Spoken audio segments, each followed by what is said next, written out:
കണ്ടോടാ ഞങ്ങളുടെ സുഗതൻ വരികയാണ്.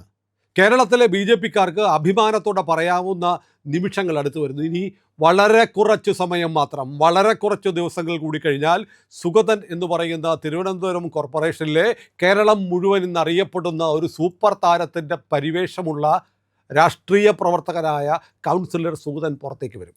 സുഗതൻ്റെ പേരിലുള്ള ഒരു കേസിൽ കൂടി നെടുമങ്ങാട് കോടതി ജാമ്യം അനുവദിച്ചിരിക്കുന്നു. ആ കേസ് നിങ്ങൾ ഓർക്കണം. തിരുവനന്തപുരത്തെ കടയം മുടിമ്പ് എന്നാണെന്ന് തോന്നുന്നു ആ സ്ഥലത്തെ ഒരു ക്ഷേത്രത്തിലെ ഉത്സവം നടക്കുമ്പോൾ CPMൻ്റെ ചില ഗുണ്ട, ഇവൻ നേരത്തെ അവിടെ റോഡിൽ കത്തി വീശി വടിവാൾ വീശി ആളുകളെ കൊല്ലുമെന്ന് ഭീഷണിയൊക്കെ ഉയർത്തിയ പാരമ്പര്യമുള്ള അറിയപ്പെടുന്ന CPM ഗുണ്ടയായ ഇവൻ ക്ഷേത്ര ഉത്സവത്തിൽ കടന്നു കയറി അലമ്പുണ്ടാക്കി അവിടുത്തെ പരിപാടികൾ, ഇവൻ ഇഷ്ടമുള്ള പരിപാടികൾ നടത്തണം എന്ന് പറഞ്ഞ് വലിയ അലമ്പുണ്ടാക്കുന്നു. ആളുകൾ ഭയന്നു മാറി നിൽക്കുന്നു.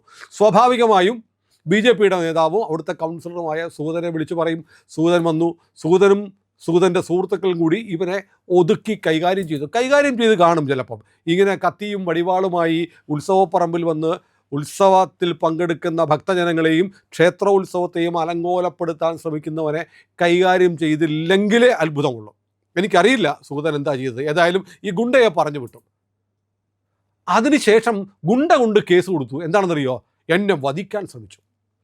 ഉത്സവം അലമ്പാക്കാൻ വന്ന ഗുണ്ടയ്ക്കെതിരെ കേസില്ല. അതാണ് തിരുവനന്തപുരത്തെ പോലീസ് ഏമാന്മാരുടെ വീര്യം. അതിൻ്റെ പേരിൽ ഒരു കേസ്. എന്നിട്ട് കാപ്പ കേസിലായ സുഗതൻ വീട്ടിൽ പോലീസ് അറസ്റ്റ് ചെയ്യാൻ വന്നപ്പോൾ പോലീസിനെ കൊല്ലാൻ ശ്രമിച്ചു എന്ന് ആക്ഷേപിച്ച് മറ്റൊരു കേസ്. എന്നിട്ട് ആകാശത്തേക്ക് വെടി. ഈ 2 കേസുകൾ സുഗതൻ്റെ പേരിലുണ്ട്. സുഗതൻ്റെ പേരിൽ ഏതാണ്ട് 19 കേസുണ്ടെന്നാണ് പറയുന്നത്. നമ്മുടെ ആർഷോയുടെ പേരിൽ എത്ര കേസുണ്ടെന്ന് ആലോചിക്കണം. എണ്ണിയാൽ തീരാത്ത കേസുകളുണ്ട്.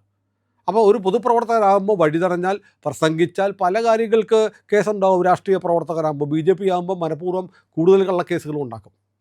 അപ്പോൾ അങ്ങനെ അത്തരം കേസുകളിൽപ്പെട്ട ആളുകളെയൊക്കെ കാപ്പ എന്ന് പറയുന്ന നിയമം ഇന്ത്യയിൽ കേരളത്തിലില്ലാത്ത ഒരിടത്തുമില്ല. കേരളത്തിൽ മാത്രമുള്ള ഒരു സവിശേഷമായ നിയമമാണ്. ഗുണ്ടകളെ, കൊലപാതകികളെ, മയക്കുമരുന്ന് കച്ചവടക്കാരെയൊക്കെ ചുമത്തുന്ന കേസിൽ കേരളത്തിൻ്റെ ചരിത്രത്തിൽ ആദ്യമായി ഒരു രാഷ്ട്രീയ പ്രവർത്തകരെ ചുമത്തി. ഇത് നോക്കിക്കോണം. CPMകാർ ആലോചിക്കേണ്ട ഒരു കാര്യമുണ്ട്. നിങ്ങളുടെ സർക്കാരല്ല ഇപ്പോൾ ഭരിക്കുന്നത്, സതീശൻ്റെ സർക്കാരാണ്, രമേശ് ചെന്നിത്തലയുടെ സർക്കാരാണ്. നിങ്ങൾ ഒരുപാട് കോൺഗ്രസ്സുകാരെ ഉപദ്രവിച്ചിട്ടുണ്ട്. യൂത്ത് കോൺഗ്രസിൻ്റെ പ്രവർത്തകരെ ചെടിച്ചട്ടി കൊണ്ട് തലക്കടിച്ച് രക്ഷാപ്രവർത്തനം നടത്തിയ പാർട്ടിയാണ് നിങ്ങളുടേത്. ഷുഹൈബ് ഉൾപ്പെടെയുള്ള ചെറുപ്പക്കാരെ കൊന്നു വീഴ്ത്തിയ പാർട്ടിയാണ് നിങ്ങൾ. അങ്ങനെ യൂത്ത് കോൺഗ്രസ്സുകാരെ ഉപദ്രവിച്ച നിങ്ങൾക്കെതിരെയും നിങ്ങളുടെ നേതാക്കന്മാർക്കെതിരെയും നാളെ വേണമെങ്കിൽ ഇതേ കാപ്പ നിങ്ങൾ ചുമത്തിയ അതേ പാരമ്പര്യം ഉപയോഗിച്ച് ചിലപ്പോൾ കേരളത്തിലെ കോൺഗ്രസ് സർക്കാർ ചുമത്തിയാൽ നിലവിളിക്കാൻ നിൽക്കരുത്. അത് സ്വാഭാവികമാണെന്ന് പറയണം. പക്ഷേ തിരുവനന്തപുരത്ത് കോൺഗ്രസും CPMും ഒറ്റക്കെട്ടാണല്ലോ. ശബരിനാഥൻ കോർപ്പറേഷനിൽ അലമ്പുണ്ടാക്കുന്നതിന് മുമ്പ് ശിവൻകുട്ടി അണ്ണനോടാണ് ചർച്ച ചെയ്തത്. ശിവൻകുട്ടിയാണല്ലോ ശബരിനാഥന് ബുദ്ധി ഉപദേശിച്ചു കൊടുക്കുന്നത്. അവിടെ എന്നിട്ട് ഈ ശബരിനാഥൻ ആ കോർപ്പറേഷൻ കൗൺസിൽ യോഗത്തിൽ കാണിച്ച വൃത്തികേടുകളും രാഷ്ട്രീയ ആഭാസങ്ങളും നമ്മൾ കണ്ടതാണ്. കോർപ്പറേഷൻ്റെ പ്രവർത്തനം അട്ടിമറിക്കാൻ വേണ്ടിയിട്ട് ഒരു മനുഷ്യന്, ഒരു രാഷ്ട്രീയ പ്രവർത്തകൻ എന്ന നിലയിൽ ശബരിനാഥന് കുറച്ചൊരു ഗുഡ് വില്ലൊക്കെ ഉണ്ടായിരുന്നു. കാർത്തികേയൻ്റെ ആകസ്മികമായ മരണത്തെ തുടർന്നാണല്ലോ രാഷ്ട്രീയത്തിലേക്ക് ബാങ്കിലോ മറ്റോ ജോലി ഉണ്ടായിരുന്ന ഈ ശബരിനാഥൻ പെട്ടെന്ന് കയറി വരേണ്ടി വന്നത്. ഒരു സഹതാപമൊക്കെ കിട്ടി, അങ്ങനെ MLA ആയി. പിന്നെ എന്താണ്, പിന്നെ ഇപ്പോൾ ഇത്തവണ മത്സരിച്ച് തോറ്റുപോയി. കോർപ്പറേഷൻ മേയറാകുമെന്ന് കരുതി വന്നു. ഒരു രക്ഷയില്ല. CPMനാകാൻ പറ്റാത്തടത്ത് ശബരിനാഥൻ എങ്ങനെ മേയറാവാനാണ്? അപ്പോൾ ഏതായാലും ശബരിനാഥനെ സംബന്ധിച്ച് എല്ലാ തരത്തിലും ഇച്ഛാഭംഗം. ഒരധികാരവുമില്ല. ഒരു കൗൺസിലറായിട്ട് ഇങ്ങനെ ഒതുങ്ങിക്കൂടി ജീവിക്കേണ്ടി വരുന്നു. അതിൻ്റെ ഒരു ഫ്രസ്ട്രേഷൻ കൂടിയാണെന്ന് കോർപ്പറേഷനിൽ കാണിച്ചതെന്ന് വിലയിരുത്തിയാൽ തെറ്റില്ല. പക്ഷേ അദ്ദേഹത്തിനുണ്ടായിരുന്ന ഒരു സൽപ്പേരുണ്ടല്ലോ, കൊള്ളാവുന്നൊരു രാഷ്ട്രീയ പ്രവർത്തകൻ എന്നുള്ള പേരെല്ലാം ആ സംഭവത്തോടു കൂടി പോയി. ഏതായാലും തിരുവനന്തപുരം കോർപ്പറേഷൻ്റെ ഭരണം അട്ടിമറിക്കുക എന്നുള്ള ഒറ്റ ലക്ഷ്യത്തോടു കൂടിയാണ് സുഗതൻ വാഴോട്ടുകോണത്തെ കൗൺസിലറായ സുഗതനെതിരെ ഈ വ്യാജ കേസുണ്ടാക്കി CPMൻ്റെ വിടുപടി ചെയ്യുന്ന അഭിജിത്തെന്നും വിപിനെന്നും പറയുന്ന ഒരു SIയെയും CIയെയും കൂട്ടുപിടിച്ച് പ്രശാന്തും ശിവൻകുട്ടിയും അടങ്ങുന്ന സംഘം ഈ തെമ്മാടിത്തരങ്ങൾ മുഴുവൻ കാണിച്ചത്. ഇപ്പോൾ നിലവിലുള്ള നേരത്തെ ഈ രാഷ്ട്രീയ പ്രവർത്തനത്തിൻ്റെ ഭാഗമായി സുഗതനെതിരെ ചാർത്തിയിരുന്ന എല്ലാ കേസുകളിലും ജാമ്യം കിട്ടി. ചില കേസുകൾക്ക് ട്രയലിൻ്റെ ഘട്ടത്തിലാണ്, വിചാരണാ സമയത്താണ്. ഇതൊന്നും തൂക്കിക്കൊല്ലുന്ന കേസുകളോ കഠിന തടവ് കിട്ടുന്ന കേസുകളോ വർഷങ്ങൾ ജയിലിൽ കിടക്കുന്ന കേസോ ഒന്നുമല്ല. രാഷ്ട്രീയ പ്രവർത്തനത്തിൻ്റെ ഭാഗമായി വഴിതടഞ്ഞതിനും ചെറിയ കശപിശ ഉണ്ടാക്കിയതിനുമുള്ള കേസുകളൊക്കെ എന്തൊക്കെ സംഭവിക്കും നമുക്കറിയാം. കേരളത്തിലെ എല്ലാ രാഷ്ട്രീയ പ്രവർത്തകരുടെ പേരിലും ഇത്തരം കേസുകളുണ്ട്. അത്രയൊക്കെ ഉള്ളൂ. പക്ഷേ സുഗതൻ എന്തോ വലിയ ഭീകരനാണ്, നരഭോജിയായ ഗുണ്ടയാണ് എന്നൊക്കെ തരത്തിലാണ് പ്രചാരണം. ഇവരുടെ പല ആളുകളും എന്തെല്ലാം കേസുകളിൽ പ്രതിയായിട്ടുണ്ട്. ചിലരുടെയൊക്കെ മക്കൾ പരപ്പന അഗ്രഹാര ജയിലിൽ കിടന്നിട്ടുണ്ട്. വലിയ പുള്ളികളുടെ മക്കൾ. എന്തിനാണെന്നറിയാലോ? നമുക്ക് അതിലേക്കൊന്നും കടക്കുന്നില്ല. അപ്പോൾ രാഷ്ട്രീയ സദാചാരം, രാഷ്ട്രീയ മര്യാദ എന്നുള്ളത് ഉണ്ട്. ഒരു കോർപ്പറേഷൻ്റെ ഭരണം അട്ടിമറിക്കാൻ വേണ്ടിയിട്ട് ഒരു കൗൺസിലറെ ബലിയാടാക്കി അയാളെ ജയിലിലടച്ച് ഭരണം അട്ടിമറിക്കാൻ നടത്തിയ ശ്രമം അമ്പേ പാളിപ്പോയി. അവിശ്വാസം പോലും കൊണ്ടുവരാൻ കഴിയാത്ത സാഹചര്യമാണ് നിയമപരമായിട്ടുള്ളത്. അപ്പോഴാണ് സുഗതൻ എന്തായാലും പിടിച്ചും പോയി. നിന്നെ വാളമീനെ പിടിക്കുന്ന പോലെ ഞാൻ ഇരയിട്ട് പിടിക്കുമെന്ന് പറഞ്ഞൊരു കാക്കിക്കുള്ളിലെ CPM കാരനുണ്ട്. അയാൾ ഉൾപ്പെടെയുള്ള ആളുകളുടെ ശ്രമഫലമായി കാപ്പ ചുമത്തി സുഗതനെ തിരുവനന്തപുരത്ത് നിന്ന് മാറ്റി വിയ്യൂർ, തൃശ്ശൂർ ജില്ലയിലെ വിയ്യൂർ ജയിലിൽ അടച്ചിരിക്കുകയാണ്. വിയ്യൂർ അതിസുരക്ഷാ ജയിലാണ്. സുഗതൻ അവിടെ കഴിയുന്നു. സുഗതൻ എന്ന് പറയുന്ന ആളെ സംബന്ധിച്ചിടത്തോളം, BJP പ്രവർത്തകനെ സംബന്ധിച്ചിടത്തോളം ഞാൻ കണക്കാക്കുന്നത് സുഗതന് ഉർവശി ശാപം ഉപകാരം എന്നതുപോലെ ഇത് വന്നു ഭവിക്കും എന്നാണ് എൻ്റെ നിരീക്ഷണം. ഞാൻ മുമ്പ് പറഞ്ഞിട്ടുണ്ട്. കാരണം തിരുവനന്തപുരത്തെ കൗൺസിലർമാരിൽ BJPയുടെ 50 കൗൺസിലർമാർ, ഒരു സ്വതന്ത്രൻ രാധാകൃഷ്ണൻ ഉൾപ്പെടെയാണല്ലോ തിരുവനന്തപുരത്ത് BJP ഭരണം കൈയാളുന്നത്. ഈ 50 കൗൺസിലർമാരിൽ രാജേഷ് ഒഴികെ എത്ര പേരെ കേരളത്തിലെ സമസ്ത ജനങ്ങൾക്കും അറിയാമായിരുന്നു?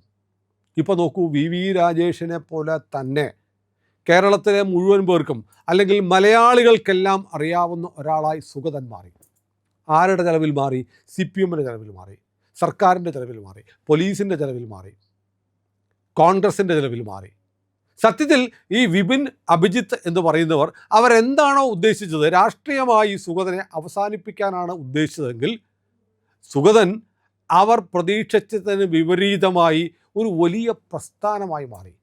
സുഗതൻ എന്ന പേര് പറഞ്ഞാൽ അത് തിരുവനന്തപുരത്തെ കൗൺസിലറല്ലേ എന്ന് ആളുകൾ ചോദിക്കുന്ന നിലയിലേക്ക് കാര്യങ്ങളെത്തി. ഇതിന് സത്യത്തിൽ ആ വിപിനും അഭിജിത്തും വഹിച്ച പങ്ക് വളരെ നിർണായകമല്ലേ? രാഷ്ട്രീയമായി സുഗതനെ ഒരു സ്റ്റേറ്റ് പൊളിറ്റീഷ്യൻ അല്ലെങ്കിൽ ഇന്ത്യ മുഴുവൻ അറിയുന്ന, ഒരുപക്ഷെ പ്രധാനമന്ത്രി നരേന്ദ്രമോദി പോലും സുഗതനെ ഇപ്പോൾ അറിയും. കാരണം തിരുവനന്തപുരം കോർപ്പറേഷനിൽ BJPക്ക് ഭരണം കിട്ടിയപ്പോൾ ഇന്ത്യയുടെ പ്രധാനമന്ത്രി 2 തവണയാണ് ആ കോർപ്പറേഷൻ്റെ വിജയത്തെക്കുറിച്ച് ട്വീറ്റ് ചെയ്തത്. ആ കോർപ്പറേഷനിൽ ഭരണം അട്ടിമറിക്കാൻ വേണ്ടി ഒരു നാടകം നടക്കുന്നുവെന്നും അതിനൊരു കൗൺസിലറെ കള്ളക്കേസിൽ കുടുക്കി നാട് കടത്തിയിരിക്കുന്നു, ജില്ല കടത്തിയിരിക്കുന്നു എന്നും ഉള്ള വിവരം പ്രധാനമന്ത്രിയുടെ ടേബിളിൽ എത്താതെ ഇരിക്കില്ല. അപ്പോൾ സുഗതനെ പ്രധാനമന്ത്രി അറിയും, ആഭ്യന്തരമന്ത്രി അറിയും, രാജ്നാഥ് സിംഗ് അറിയും, BJPയുടെ ദേശീയ അധ്യക്ഷൻ അറിയും. ആ തരത്തിലേക്ക് ദേശീയ ശ്രദ്ധ പിടിച്ചു പറ്റുന്ന ഒരു താരമായി, പൊളിറ്റിക്കൽ സ്റ്റാറായി സുഗതൻ മാറി എന്നതാണ് സത്യം. അതിന് സുഗതന് എന്ത് വന്നാലും സുഗതന് കടപ്പാടുണ്ടാവണം ആ അഭിജിത്തിനോടും വിപിനോടും. കാരണം അവർ രണ്ടുപേരും കളിച്ച വൃത്തികെട്ട രാഷ്ട്രീയ ദാസ്യപ്പണിയുടെ ഭാഗമായിട്ടാണ് ഇത് കിട്ടിയത്. ഇപ്പോൾ ഇനി സുഗതനുള്ളത് മുന്നിലുള്ളത് കാപ്പയാണ്. കാപ്പ കേസിൽ നിന്ന് ഊരിപ്പോരണമെങ്കിൽ കാപ്പ അഡ്വൈസറി ബോർഡിന് മുന്നിൽ അപേക്ഷ കൊടുക്കണം. കാപ്പ അഡ്വൈസറി ബോർഡെന്ന് പറഞ്ഞാൽ ഈ അന്തം കമ്മികൾ നിയമിച്ച ബോർഡാണ്. അതുകൊണ്ട് അവിടെ അനുകൂലമായ തീരുമാനം ഉണ്ടാവില്ല. പിന്നെയുള്ളത് എന്താ? ഹൈക്കോടതി പോകണം. ഇത് രാഷ്ട്രീയ പ്രേരിതമാണ്, നടപടിക്രമങ്ങൾ പാലിച്ചില്ല തുടങ്ങിയ കാര്യങ്ങൾ ഹൈക്കോടതിയെ ബോധിപ്പിച്ചാൽ സുഗതൻ ഉറപ്പായിട്ടും ജാമ്യം കിട്ടും. രാഷ്ട്രീയ പ്രേരിതമാണ് എന്ന കാര്യത്തിൽ കേരളത്തിൽ ആർക്കും തർക്കമില്ല. തിരുവനന്തപുരം കോർപ്പറേഷനിലെ നാടകങ്ങൾ ഉൾപ്പെടെയുള്ള കാര്യങ്ങൾ കൃത്യമായി കോടതി മുമ്പാകെ ബോധിപ്പിച്ചാൽ സുഗതനെ തിരഞ്ഞു പിടിച്ച് തിരക്കിട്ട് വീട്ടിൽ ചെന്ന് വിപിൻ ആകാശത്തേക്ക് വെടിവെച്ച് പിടികൂടിയതിൻ്റെ പിന്നിലെ ലക്ഷ്യം രാഷ്ട്രീയമാണെന്ന് കോടതിയെ നല്ല ഒന്നാം തരത്തിൽ ബോധിപ്പിക്കാൻ കഴിയും. രണ്ടാമത്, നടപടിക്രമങ്ങൾ പാലിച്ചില്ല എന്നുള്ളതാണ്. സുഗതനെതിരെയുള്ള കേസ് നിൽക്കുമ്പോൾ സുഗതന് ചിക്കൻ പോക്സ് ആയിരുന്നു. സുഗതൻ ഹൈക്കോടതിയിൽ അതിന് പുതിയൊരു അപേക്ഷ കൊടുത്തിരുന്നു. താൻ പോലീസ് മുമ്പാകെ ഹാജരാകാൻ തനിക്ക് അല്പം കൂടി സമയം വേണം, ചിക്കൻ പോക്സ് ആണ് എന്ന് കാണിച്ച് അത് കോടതി പരിഗണിക്കാനിരിക്കെയാണ് സുഗതനെ തിരക്കിട്ട് ഇവർ അറസ്റ്റ് ചെയ്തത്. അപ്പോൾ കൃത്യമായും നടപടിക്രമങ്ങൾ പാലിച്ചില്ല എന്നതും തെളിയിക്കാൻ കഴിയും. അപ്പോൾ അങ്ങനെ വരുമ്പോൾ ഇനിയിപ്പോൾ കാപ്പ എന്ന ഒരു തടസ്സം മാത്രമേ ഉള്ളൂ.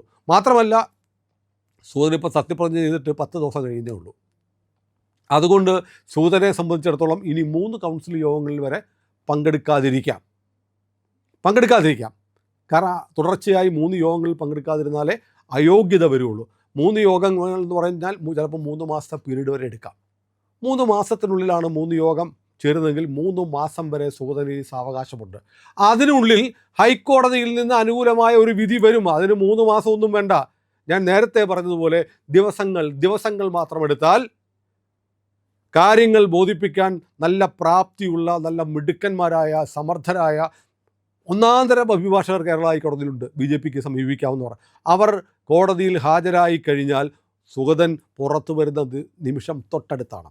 ഏതായാലും നേരത്തെ പറഞ്ഞതുപോലെ കമ്മികളുടെ മുഖത്ത് നോക്കി കണ്ടോടാ ഞങ്ങളുടെ സുഗതൻ വരുന്നത് എന്ന് പറയാൻ തിരുവനന്തപുരത്തെ BJPക്കാർക്ക് അവസരം ഉണ്ടാകുന്നു. ചങ്കുപരിച്ച് ആ സുഗതൻ്റെ ഒരു നിശ്ചയദാർഢ്യമുണ്ടല്ലോ, കൂസലില്ലായ്മ, ഒരു ആണൊരുത്തനാണ് താനെന്ന് തോന്നിപ്പിക്കുന്ന ആ ഭാവം, അതെല്ലാം കാണുമ്പോൾ കേരളം കാത്തിരുന്ന ഒരു നേതാവ് സുഗതനിലൂടെ പിറവി കൊള്ളുകയാണ്. തിരുവനന്തപുരത്തിന്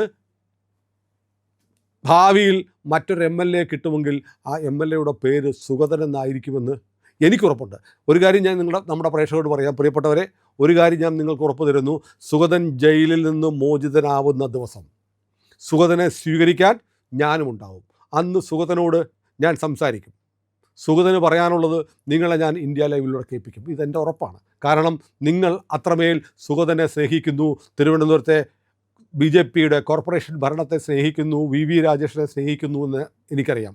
അതുകൊണ്ട് ഉറപ്പായും ആ ഉറപ്പ് ഞാനിപ്പോൾ പരസ്യമായി ക്യാമറയ്ക്ക് മുന്നിൽ നിങ്ങളോട് പറയാണ്. സുഗതൻ പുറത്തിറങ്ങുന്ന ദിവസം അദ്ദേഹത്തിൻ്റെ ശബ്ദം, അദ്ദേഹത്തെ നിങ്ങൾ ഇന്ത്യ ലൈവിൽ കാണും. ഞാനും അതിന് തയ്യാറെടുത്തുകൊണ്ടിരിക്കുകയാണ്. കാരണം ഇനി ഒരുപാട് സമയമില്ല. വളരെ പെട്ടെന്ന് സുഗതൻ വരുമെന്ന് എനിക്കുറപ്പുണ്ട്. നമുക്ക് കാണാം, സുഗതനെ കാണാം, കാത്തിരിക്കാം. ഇന്ത്യ ലൈവ് സബ്സ്ക്രൈബ് ചെയ്യാത്ത പ്രേക്ഷകർ ഇന്ന് തന്നെ അത് ചെയ്യണേ.